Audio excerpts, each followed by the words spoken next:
Hi guys.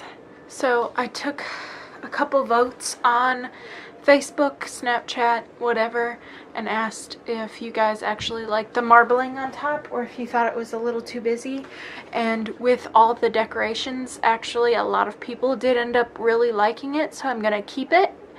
I've already put a sealant on it and it's made it very smooth and shiny, and so like if I get a mess on it I can wipe it right off. Hi guys, welcome back to my channel.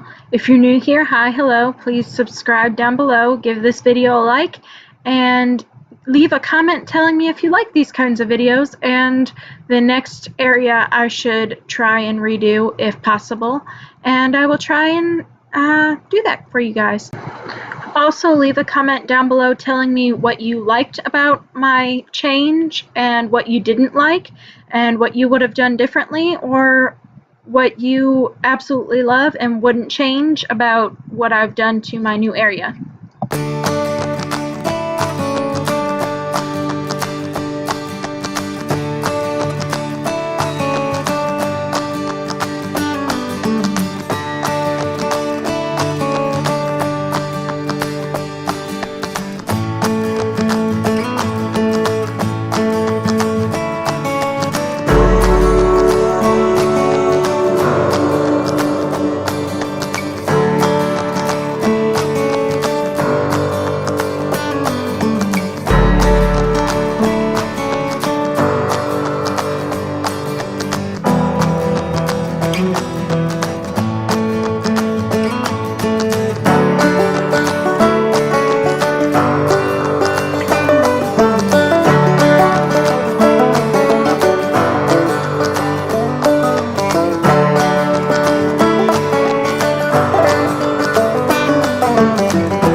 Thank you guys for watching. If you enjoyed this video, please give it a thumbs up and subscribe. And be sure to check out some of my other videos that I've left up above for you guys. And I'll see you guys tomorrow. Bye!